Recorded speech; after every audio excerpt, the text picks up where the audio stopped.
संभल जाए दिले मुज़्तर संभल जाए।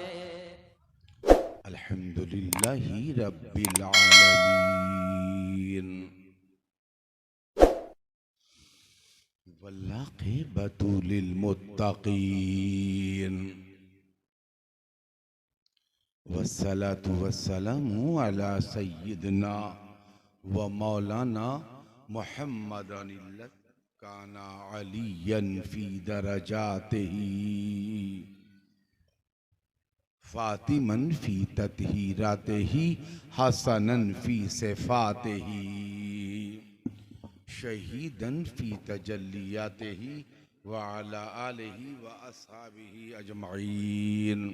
अम्मा बाद बिस्मिल्लाहि मिनश शैतानिर रजीम बिस्मिल्लाहिर रहमानिर रहीम व नज़उल मवाज़ीनल क़िस्ता लियौमिल क़ियामा। शाह मर्दां शेर यज़दां क़ुव्वते परवरदिगार ला फ़ता इल्ला अली ला सैफ़ा इल्ला ज़ुल्फ़िकार।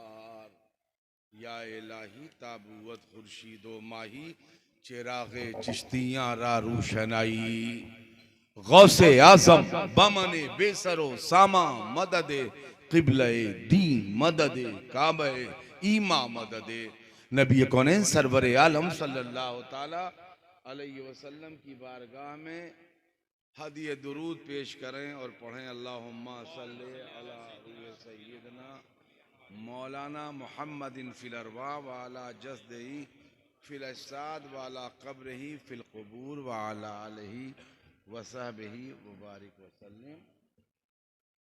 हज़रत अल्लामा मसूद साहब यकीनन चले गए, पता नहीं उनका खिताब क्यों औरत के इर्द गिर्द ही घूमता रहा। अब इसका मंजरो पसे मंजर क्या है अल्लामा साहब ही समझेंगे, लेकिन औरत ही ज़ेरे बहस रही कि हर कामयाब मर्द के पीछे एक औरत होती है। कह दो सुभान अल्लाह, जोर से बोलिए। यानी आगे नहीं होती है, फिर भी बेचारी पीछे होती है। वो ये नहीं कहता कि औरत आगे होती है, बोलते औरत पीछे होती है। हर कामयाब मर्द के पीछे एक औरत होती है। तो साफ जाहिर है कि हर कामयाब औरत के पीछे एक मर्द होता है। जोर से बोलो। पीछे वही होता है जो कामयाबी दिलवाने की कोशिश का एक हिस्सा बनता है। कह दिए सुभान अल्लाह। हम तलबे इल्म के लिए निकलते हैं तो हमारे पीछे जो औरत खड़ी होती है वो सैयदा फातिमा उम्मुल खैर होती है, और आगे जो मर्द बच्चे के रूप में चल रहा होता है वो अब्दुल कादिर जीलानी होता है। अगर पलट कर इसे देखें तो हम मोहम्मद होते हैं, इस्माइल के बेटे, इब्राहिम के पोते, मुगीरा की नस्ल से। इमाम बुखारी का जिक्र आया है तो एक मुख्तसर सी बात बता दूं। इमाम बुखारी की चौथी पुश्त मुसलमान नहीं थी। इस पर भी सुभान अल्लाह। मैं कह रहा हूं इमाम बुखारी की चौथी पुश्त देखिए, मोहम्मद इनका नाम, इस्माइल इनके बाप का नाम, इब्राहिम इनके दादा का नाम, मुगीरा इनके परदादा का नाम, और इसके ऊपर आग की पूजा करने वाले थे। ये खानदान बुखारा में रहता था। इस खानदान ने युमान जुफी के हाथ पर इस्लाम कबूल किया था। गवर्नर बुखारा के हाथ ये खानदान मुसलमान हुआ, और सिर्फ चौथी पुश्त में एक ऐसे लड़के का जन्म हुआ जो अमीरुल मोमिनीन फिल हदीस बन गया। कह दो सुभान अल्लाह, जोर से बोलो। अमीरुल मोमिनीन फिल हदीस हुआ जो लड़का। बुखारा रिशिया की जमीन, जहां बल्ख है, बुखारा है, शहचनिया है, बलगार है, जोर से बोलिए। जो खित्ता तुर्कमानिस्तान का है, कजाकिस्तान का है, ये सोवियत यूनियन का वो खित्ता है जिसने सबसे ज्यादा दुनिया में इस्लाम की खिदमत की है, और वो खिदमत करने वाला इलाका रूस का इलाका है। हम तक जो इस्लाम पहुंचा है, उसके की तरबियत गाहें, उसकी दानिश गाहें, उसके मराकज़ इल्म, उसकी इल्मी दुनिया का सफर रूस से होता है। तो ये वाकया बता दूं, जोर से बोलो। मैं अभी एक वाकया सुनाऊंगा, लेकिन इससे पहले रूस के फजाइल बता दूं।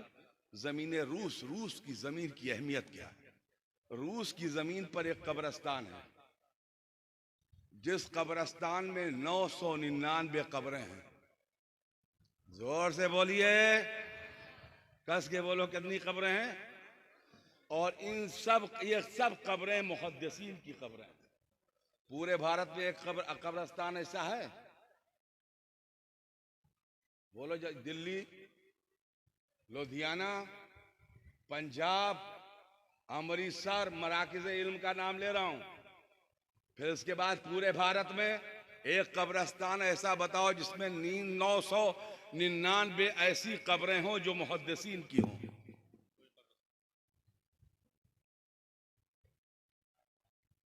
एक जनाजा उस कब्रिस्तान में पहुंचा तो कब्रिस्तान के दरबार ने कहा कि किसका जनाजा है। इत्तला दी गई फला मुहद्दिस का जनाजा है। कहा ठीक है ठीक है ठीक है, ले आओ जनाजा पढ़ लो। नाम क्या है इस मुहद्दिस का, तो ये बताइए। क्या नहीं, ये दफन नहीं हो सकते इसके अंदर। क्या कहा, ये का इस कब्रिस्तान में दफन नहीं हो सकते। पूछा गया क्यों नहीं दफन हो सकते। का इसलिए कि ये मुहद्दिस तो जरूर हैं, लेकिन इनका नाम मोहम्मद नहीं। यानी उस कब्रिस्तान में सिर्फ वो मुहद्दिसीन दफन है जिनके नाम मोहम्मद है। मोहम्मद दुनिया इंसानियत का सबसे प्यारा, सबसे सुथरा, सबसे अच्छा, सबसे काबिले तकलीद, सबसे ज्यादा मोहब्बत करने वाला, जिस पर जाने कुर्बान कर दी जाए, वो लफ्ज मोहम्मद हमारे आका का नाम। इमाम हिंद, फख्र हिंदुस्तान, इमाम अहमद रजा खान फाजिल बरेलवी नव्वरल्लाहु मरकदहू इरशाद फरमाते हैं, लब पे आ जाता है जब नामे जनाब, मुंह में घुल जाता है शहदे नायाब, आके वक्त में हमें दिल बेताब, अपने लब चूम लिया करते। नारे तकबीर, नारे तकबीर, नारे रिसालत, नारे रिसालत, सैयद अब्दुल रज़्ज़ाक़ साहब क़िबला, नारे तकबीर। ज्यादा देर तो मैं बोलूंगा नहीं, मुख्तसर सा बोलूंगा। रात का ये पहर है और इस आखिरी हिस्से में आप मुझे देख रहे हैं, मैं आपको देख रहा हूं।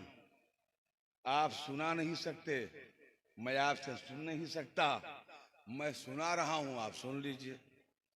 औरत, कह दिए सुभान अल्लाह। इस्लाम की तरवीजो इशाअत में भी एक औरत ही की दौलत है।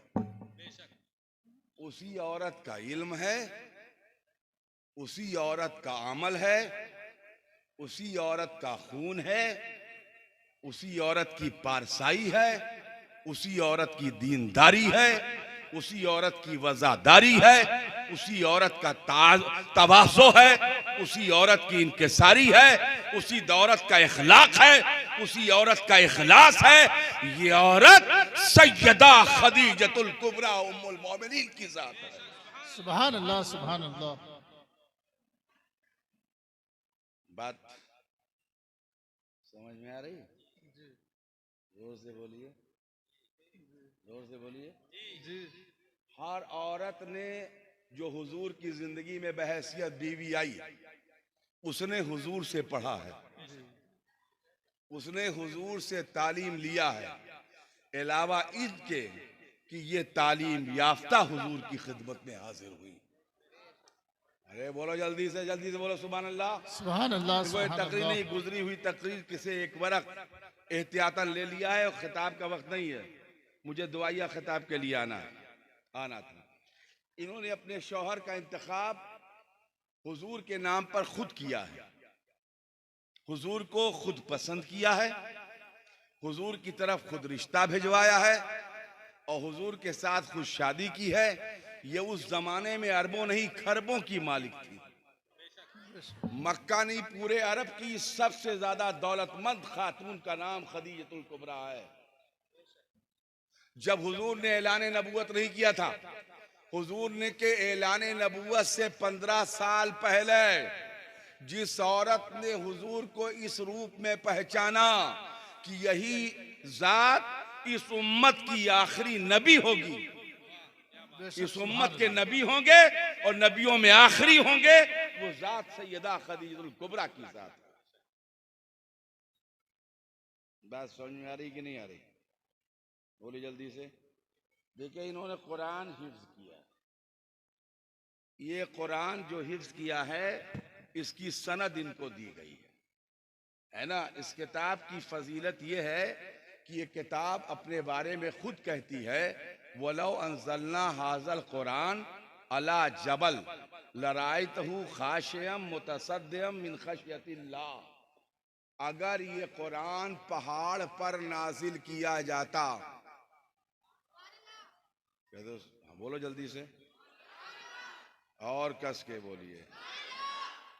अच्छा, बड़ी एहतियात से इसको उठा रखा है अपने हाथ में हैं। इतनी उम्र में तुम्हारा शौक़ मोबाइल गिरी, समझे आप? पहले हम लोग जब जवान थे, हमारे आबादी में कैमरा चलता था तो पूरी बारात तौबा करती थी और जितने मौलाना मौलवी थे वो तौबा करवाते थे। अब क्या कहें, जोर से बोलिए। पता नहीं वो दौर सही था कि ये दौर सही था। अब दिनों रात आप बनाते हैं, बेइंतहा बनाते हैं। खैर, अब बनाने रहने पर एतराज नहीं, बनाइए और बनते जाइए। वैसे भी इसका ज्यादा इस्तेमाल करने वाले बन ही नहीं पाते, वो दूसरों को क्या बनाएंगे। जिस बच्चे को ज्यादा बर्बाद करना हो उसके हाथ में मोबाइल पकड़ा दो। और आजकल ये नेक काम अम्मा लोग बहुत ज्यादा करती हैं। हर घर में 5 से 7 बरस के लड़के मोबाइल के जरिए बर्बाद किए जाते हैं। बच्चे बच्चियां सबकी आंखें कमजोर होती जा रही हैं। जब हमारी उम्र को पहुंचेंगे तो बिल्कुल अंधे हो जाएंगे, देख ही नहीं पाएंगे। मोबाइल का इस्तेमाल जरूरत के मुताबिक करो। तो बहुत इत्मीनान से समझिए, अगर ये कुरान पहाड़ पर नाजिल होता, आला जबल, पहाड़ पर नाजिल होता तो पहाड़ रेजा रेजा हो जाता। ये कौन कह रहा है? जोर से बोलिए। कलाम इलाही है ना, झूठ तो है नहीं।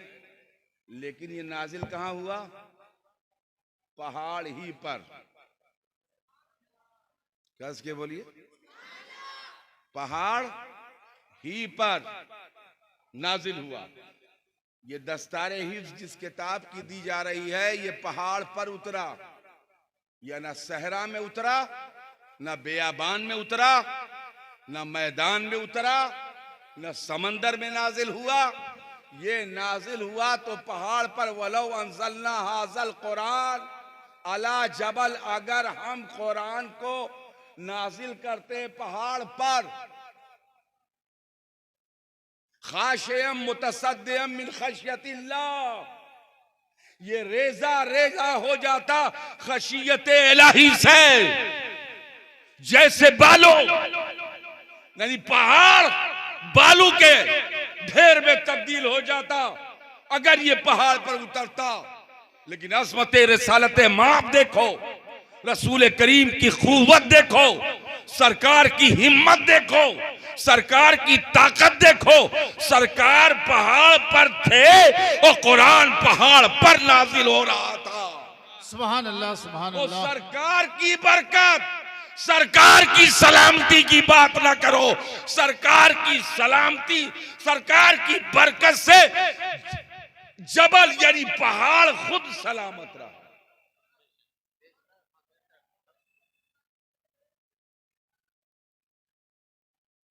वक्त होता है, दुनिया में सबसे ज्यादा इल्म पर काम मुसलमानों ने किया है। 100-150 साल से जरा अपना समाजी वातावरण खराब चल रहा है, तो ज्यादा दिन नहीं खराब रहेगा, 2-4-10 बरस और खराब रहेगा। और हर उरूजे रा ज़वाले, हर ज़वाले रा कमाल। हमने दुनिया में बहुत बड़ी बड़ी तरक्की कर ली थे। अच्छे ही अच्छे scientist, engineer, doctor, physician, surgeon सब हमने दिया था। अगर 150 बरस से नहीं दे पाते ज्यादा तो कोई फर्क नहीं, फिर अगली सदी इंशाअल्लाह इस्लाम की और मुसलमानों की हो। वक्त फिर बदल जाएगा। 1923 से लगातार हम बैक चल रहे हैं, फिर आगे बढ़ेंगे, वक्त आएगा। इसलिए कि हमारे पास किताब हिदायत कुरान है, तिब्यानन लिकुल्ल शय। ये वो किताब है जिस किताब में हर शय का बयान मौजूद है, जमीन का और आसमान का। अल्लाह ताला हमें, हमारे लिए वो वक्त लाएगा और बहुत जल्द वो वक्त आएगा। हाँ, कहाँ गए अल्लामा अनाउंसर साहब? चलिए, फरार हो गए अनाउंस नहीं करके क्या? अच्छा, वो कहीं पटाने उठाने के लिए किसी से पटने चले गए। वो ये लोग यही काम करते हैं, पढ़ते हैं, पटाते हैं। अब देखिए, मैं ज्यादा तो नहीं बोलूंगा। कुरान नाजिल हुआ हुजूर पर कि नहीं नाजिल हुआ? अगर हुजूर पर ना नाजिल होता तो ये किताब हमें मिलती? अब आप बताइए। उन्होंने बताया बुखारी, इमाम बुखारी ने लिखी। इमाम बुखारी के अब्बा का नाम इस्माइल, दादा का नाम इब्राहिम, परदादा का नाम मुगीरा। उसके ऊपर एक को मुसलमान नहीं। ये खानदान बुखारा का है, रिशिया में एक भी मुसलमान नहीं। तो अब सवाल है कि चौथी पुश्त में पैदा होने वाला क्या इस्लाम की अजमत है? क्या इस्लाम का मकाम है, दर्जा है? इसने नस्ल नहीं देखा, जात नहीं देखा, बिरादरी नहीं देखा, खानदान नहीं देखा। इसका फैज किसी खास बिरादरी पर नहीं, किसी खास जात के लिए नहीं, किसी खास मुल्क के लिए नहीं। इस्लाम वो अबरे बारा है, जहां पहुंचा ऐसा बरसा कि वही की जमीन से उसने बुखारी को पैदा कर दिया। सुभान अल्लाह, सुभान अल्लाह। वो हुजूर के खानदान के भी नहीं थे। चौथी पुश्त मुसलमान हुई थी बुखारा की। इमाम जोफी जो वहां के गवर्नर थे, उनके हाथ पर मुसलमान होने वाला खानदान।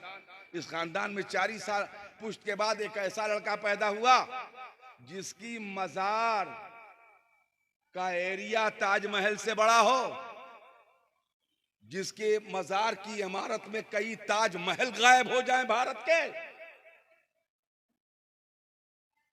जिसकी बारगाह में हाजिरी के लिए कतार दर कतार लोग जाते हो, और वहां कतबे पर लिखा हो कि इसकी चौथी पुश्त मुसलमान हुई थी।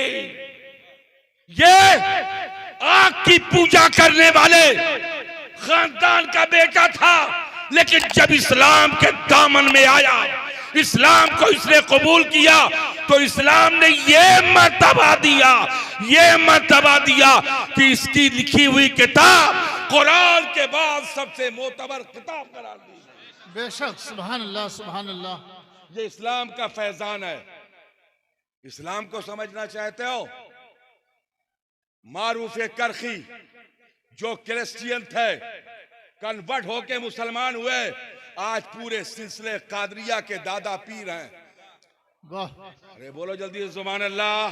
सुभान अल्लाह। गौसे आजम के पीर हैं और इमाम जाफर सादिक के मुरीदों के खलीफा हैं हजरत मारूफ करखी, जिनका आस्ताना बगदाद की जमीन पर मर्जे खलायक है। ये इस्लाम।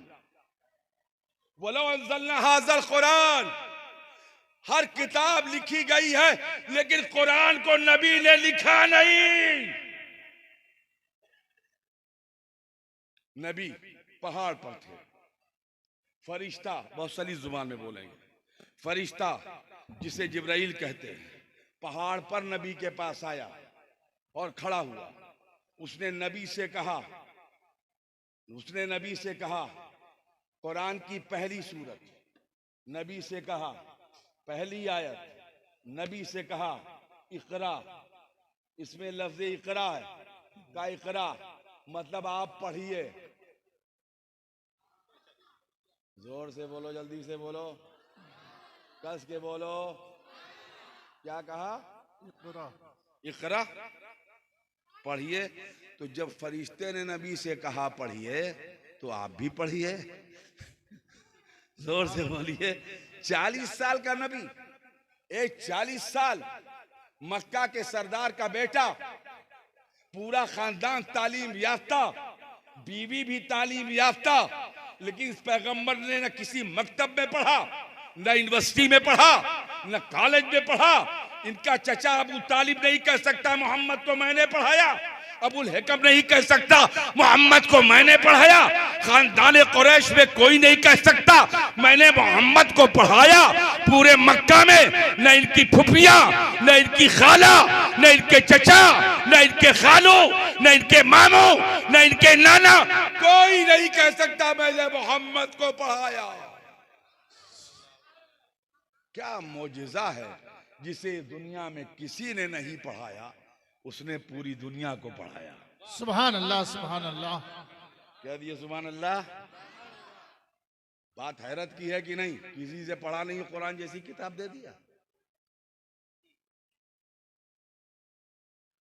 कानून और हिस्ट्री में जिस किताब का कोई किताब मुकाबला नहीं कर सकती वर्ल्ड में, 4 बड़ी किताबें हैं, तौरात, ज़बूर, इंजील, इन सब पर कुरान अपने इल्म और फजल और अपने बयान में फौकियत रखता है।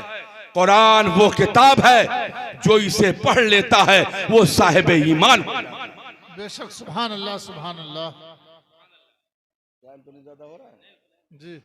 और दूसरी बताओ, दुनिया में जहां जहां कुरान पर पाबंदी लगती है वहां वहां इस्लाम मजबूत हो जाता है।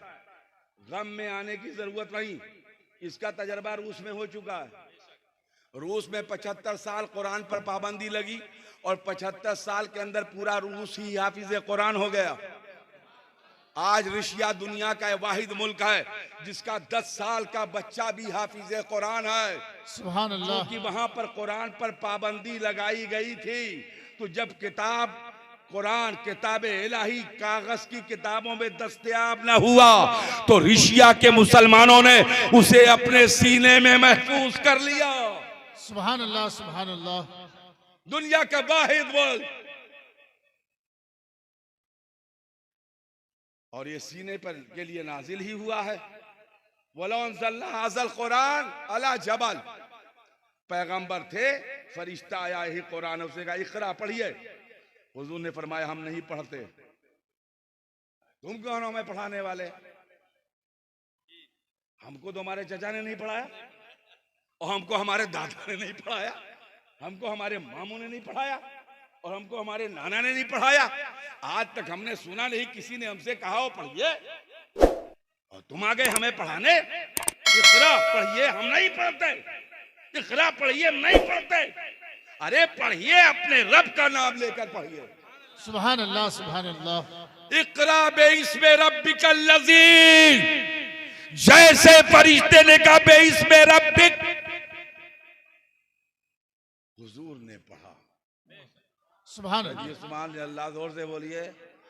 और हुजूर पढ़ते चले गए और तब से ये रस्म हो गई कि लोग कुरान पढ़ते हैं और पढ़ते चले जाते हैं। चलिए दरूद पाक पढ़ लीजिए। अल्लाहुम्मा सल्ली अला सय्यिदिना व मौलाना मुहम्मद मुबारक वसल्लम। बात औरत की, हालांकि वो नज़ुल मवाज़ीनल क़िस्त ले यौमिल क़ियामा, मैं अमाल की तरफ जाकर बोलना चाहता था इमाम बुखारी की बुनियाद पर। और ये बुखारी शरीफ की का आखिरी बाब जो इमाम बुखारी ने बांधा है, जिस आयत के साथ उसे वाबस्ता किया है वो आयत करीमा यही है, व नज़ुल मवाज़ीनल क़िस्त ले यौमिल क़ियामा व अन्ना अमाल बनी आदम क़ौलहुम यूज़नो। हम क़यामत के दिन इंसाफ का तराजू रखेंगे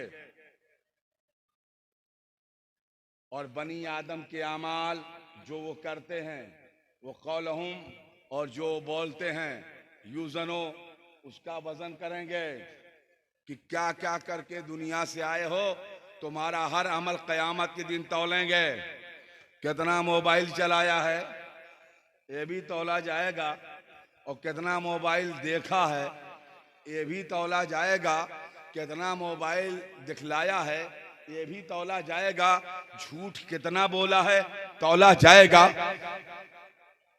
गीबत कितना किया है, बोहतान कितना किया है, इल्जाम कितना लगाया है, बोहतान कितना लगाया है, पड़ोसी के हुकूक कितने मारे हैं, माँ और बाप के हुकूक की हक तलफी कितनी की है, ऐज़ा और अकरबा को नाबुरात कितना लौटाया है। यानी जुलरहाम और जुलकुरबा ये दोनों हुकूक जो तुम पर आयद होते थे, ऐ मुफ्तियों, ऐ मौलवियों, ऐ हाफिजों, ऐ कारियों, अमल की जमीन पर आओ। तुम मुहद्दिस हो, अमल की जमीन पर आओ। मुफ्ती हो, अमल की जमीन पर आओ। मुहक्किक हो, अमल की जमीन पर आओ। मुदब्बिर हो, अमल की जमीन पर आओ। ऐ मुफ्तियों हो और हमें बताओ तुम हुकूक का ख्याल कितना कौलुम सिर्फ बोलोगे, वो अमल होम, और तुम अच्छा अमल नहीं करोगे, हमें नसीहत करोगे, खुद नसीहत पर नहीं चलोगे, हमारे लिए लाए अमल तय करोगे, उसकी पासदारी खुद नहीं करोगे। अमल और कौल का तसाद अगर तुम में पाया जाए और अल्लाह ने तुम्हें इल्म दिया हो तो बरोज़े क़यामत जब बड़े बड़े नहीं बचेंगे, ये पूरी जमात नहीं बचने वाली है। हाँ? हम काम खुदे बचने वालों में नहीं है। ये तू हमें कहो, हम पलट के तुम्हें कह दी तो हम दूसरे बच गए, ये कहां बची है? हमारे चक्कर में तो ये गायब हो जाएंगे। सबसे ज्यादा नेक अमल हमें करना चाहिए। जी जी है? जी। मैं क्यों बोल रहा हूं इस पर अभी बताता हूं। मैं क्यों बोल रहा हूं अभी बताता हूं। हुजूर पर जब वही नाजिल हुई, बहुत लंबा मामला, वो मैं लंबाई चौड़ाई नहीं बयान करूंगा। फरिश्ते कैसे करीब आया, कैसे उसने बाजू में ले, क्या क्या कैफियत हुई, बात अलग। मैं सब तफसील नहीं बोलूंगा, वक्त ही नहीं। हुजूर जब पहाड़ से उतरे तो हुजूर का बदन ऐसे कांप रहा था। मेरा हाथ देख रहे हो? देख रहे हो कि नहीं देख रहे हो? बोलो जल्दी से। हुजूर का बदन कांप रहा था और हुजूर कांपते बदन के साथ अपने घर आए और अपनी बीवी खदीजा से कहा, ए खदीजा। फरमाया हाँ। कहा मुझे कंबल ओढ़ा दो। तो खदीजा ने कहा आपको हुआ क्या? देखिए ये कैफियत थी हुजूर की। फरमाया हुआ क्या? कहा बस ओढ़ा दो, जल्दी से कंबल उठाओ, मुझे खौफ है, मुझे अपनी जान का खौफ है, जल्दी कंबल उठाओ। तो उन्होंने कंबल उठा दिया। करे हुआ क्या? आप तो पहाड़ पर थे। कहा वहां था और वहां वो आया था। जोर से। हुजूर ने नहीं बताया कौन आया था, वो आया था। तो खदीजा ने मुस्कुरा के फरमाया आया था इसलिए कुछ सोचा, इसलिए कि खदीजा का जो ताल्लुक है वो क्रिश्चियन फैमिली से है। किस फैमिली से? जोर से बोलिए। ये आग की पूजा करने वाले, मूर्ति पूजा करने वाले, सितारा पूजा करने वाले, पेड़ पौधे पूजने वाले कबीले की नहीं है, ये क्रिश्चियन बिरादरी की। कौन किस बिरादरी की? जोर से बोली ईसाई। जी जी जी समझ रहे हैं? यीशु मसीह के मानने वाले खानदान की थी। यानी इनकी सोच, इनकी विचारधारा, इनका खानदान सब अलग था। और इस खानदान की जो मेन किताब थी वो इंजील थी। जी जी यानी इंजील पढ़ने वाला खानदान। अब यहां से पता यह चला कि मक्का में क्रिश्चियन थे। अरे बोलो जल्दी से सुभान अल्लाह। सुभान अल्लाह सुभान मक्का अल्लाह। में ईसाई थे। अब देखना है कि खदीजा ईसाइयों के किस खानदान की लड़की थी। ईसाइयों में दो खानदान, एक खास खानदान, एक आम खानदान। तो जो वलमा का खानदान वो खास खानदान, जो गैर वलमा का खानदान वो आम खानदान। तो आप सुने, आप खदीजा खदीजा मक्कतुल मुकर्रमा के सबसे बड़े ईसाई इल्मी खानदान की बेटी थी। सुभान अल्लाह। बात समझ आई? इनका एक चचाजाद भाई था, तारीख में उसका नाम लिखा है, तारीख में उसका नाम लिखा है वर्का।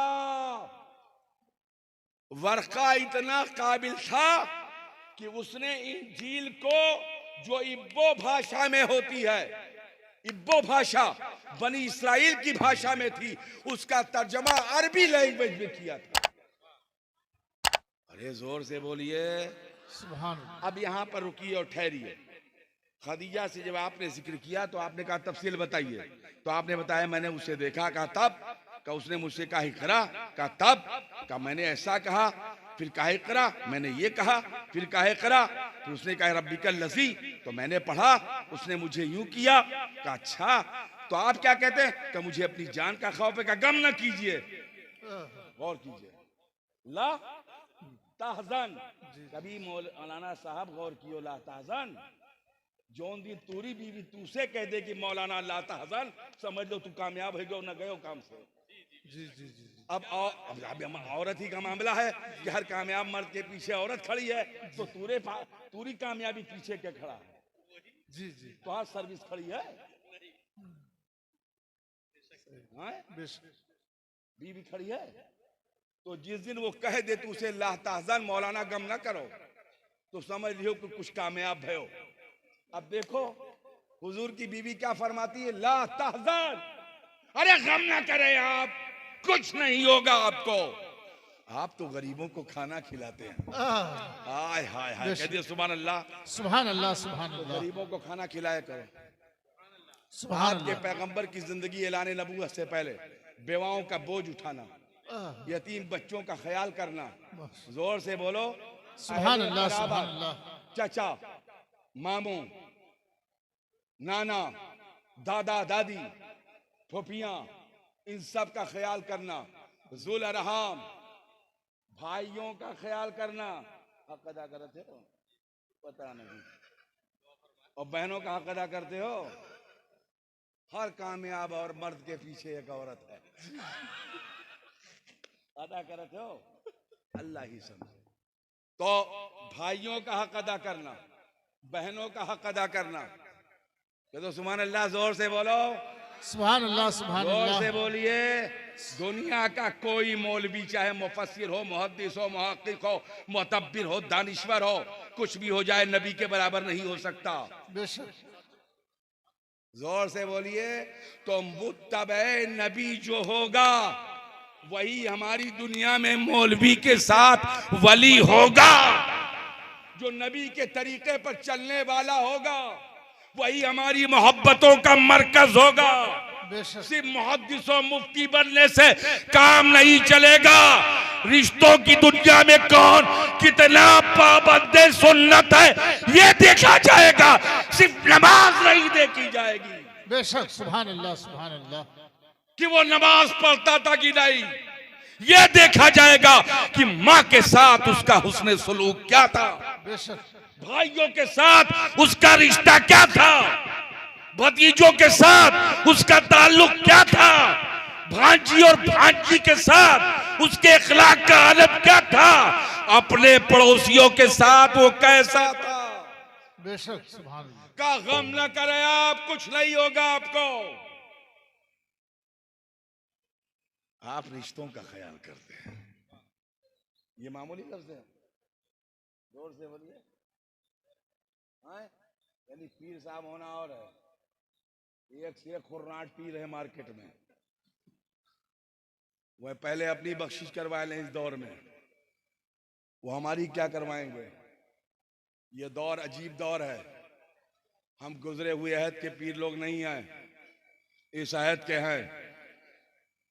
गुजरा हुआ अहद अलग है, जिनकी हम मिसालें देते हैं, यह अहद अलग है। मैं गलत तो नहीं बोल रहा हूं, ये कड़वा सच बोल रहा हूं ना, कड़वा सच। आपने कहा तो मैंने बोल दिया। अब नबी को देखिए, जिसके अंदर ये खूबियां थी उसी को आखिरी नबी बनाएगा। और बीवी कह रही है वला तहजन, गम ना कीजिए, कुछ नहीं होगा। आप यतीम, मिस्कीन, गरीब, मजबूर, मुसाफिर, बेवा, पेट के रिश्ते वाले, खानदान वाले, सबके साथ तो आप करते हो, आपका क्या होगा? इसका मतलब जो रिश्तों के साथ करता है उसका कुछ नहीं होता। बेशक। नारे तकबीर, फिर फरमाया, नारे तकबीर। फिर फरमाया थोड़ा रिलैक्स हो जाएं आप मोहम्मद सल्लल्लाहु अलैहि वसल्लम, थोड़ा सा रिलैक्स हो जाएं आप, तो मैं अपने चचाजाद भाई के पास लेकर चलती हूँ। चचाजाद भाई के पास ले गई, किसी जादूगर के पास नहीं ले गई, किसी काहिन के पास नहीं ले गई, किसी टोटका जादू तंत्र मंत्र करने वाले के पास नहीं ले गई, सीधे अपने पढ़े लिखे आलिम भैया के पास ले गई और बैठी और फरमाया, अरे वर्का, ये देखो तुम्हारा चचेरा भाई ये मोहम्मद जो है क्या कह रहा है, ये क्या कह रहा है, सुन लो इसकी। वर्का इतना बूढ़ा हो गया था कि उसने अपने हाथों से अपनी पलकें ऐसे उठाई और खोलिया। अच्छा मोहम्मद बोलो, क्या क्या परेशान हो? खदीजा बैठी थी, मुस्कुरा रही थी। तो हुजूर ने फरमाया कि मैंने उसे देखा। कहाँ देखा? देखिए इन्होंने भी तफसील नहीं पूछी भाई, कहाँ, ये पूछा कहाँ देखा। इसका मतलब ये सब जानते थे कि वो आएगा और ये उन्हें देखेंगे। बेशक, बेशक। मतलब सुने जी, जी। हर एक ने ही पूछा क्या कहाँ देखा, तो कहाँ देखा? का पहाड़ पर। क्या कह रहा था? ये नहीं कहा वो जिन था, देव था, परी था, सीधे पूछा क्या कह रहा था। का उसने मुझसे कहा इकरा। का तो आपने क्या कहा? कहा हम नहीं पढ़ते। उसने कहा पढ़िए। मैंने कहा मैं नहीं पढ़ता। कहा फिर? कहा पढ़िए। मैंने कहा मैं नहीं पढ़ता। कहा पढ़िए। ये जिब्राइल था फरिश्ता। कहा पढ़िए। आपने फरमाया मैं नहीं पढ़ता। अरे उसने कहा अल्लाह का नाम लेकर तो पढ़ दीजिए। सुभान अल्लाह, सुभान जोर से बोली जल्दी से। और जैसे उसने अल्लाह का नाम लेकर कहा तो आपने कहा अरे फिर मैंने पढ़ा ना। अरे मोहम्मद गम न कीजिए, आप इस उम्मत के नबी हैं। हाय हाय हाय, कह दो अभी ऐलान नबूवत नहीं किया हुजूर ने, उसने बता दिया कि आप नबी हैं। और ए मोहम्मद मैं तो बहुत बूढ़ा हो गया हूँ। खदीजा तुम सुन रही हो मेरी बहन? उन्होंने कहा हाँ सुनो। मैं वो दिन जानता हूँ जब मोहम्मद को मक्का वाले मार के निकालेंगे। कह दिए सुभान अल्लाह, जोर से बोलिए। तो हिजरत करना कोई बहुत बड़ी बात नहीं है, वतन को छोड़ देना सरकार की सुन्नत, सरकार की सुन्नत। वतन छोड़ देना सरकार की सुन्नत। सरकार ने भी छोड़ दिया मक्का का। मैं वो दिन जानता हूं जब आपके वतन के लोग आपको, आपके खानदान के लोग मार कर निकालेंगे। का तब का काश मैं उस दिन जिंदा होता मोहम्मद, तो मैं आपका साथ देता। ये बुखारी शरीफ की तीसरी हदीस है। सुभान अल्लाह, सुभान अल्लाह। काश उस वक्त मैं जिंदा होता तो मैं आपका। वर्का तो नहीं जिंदा थे मगर खदीजा जिंदा रही। हुजूर को मारा गया, हुजूर को सताया गया, हुजूर का घर लूटा गया, हुजूर के माल में आग लगाई गई, हुजूर का सोशल बाइकाट किया गया और 3 साल हुजूर को मक्का की जेल में रखा गया। कह दिए सुभान अल्लाह। मगर हुजूर तो हुजूर हैं। इसी के साथ अपनी बात खत्म कर देते हैं। हर कदम पर उनकी बीवी खदीजा उनके साथ। तो जिस उम्मत के पैगंबर की नबी की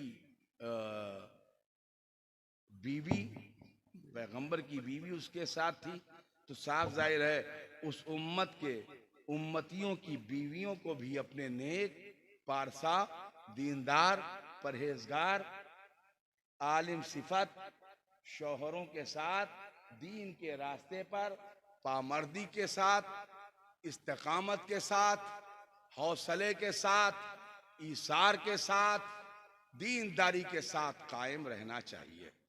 तो इसी के साथ मैं अपनी बात खत्म कर देता हूँ।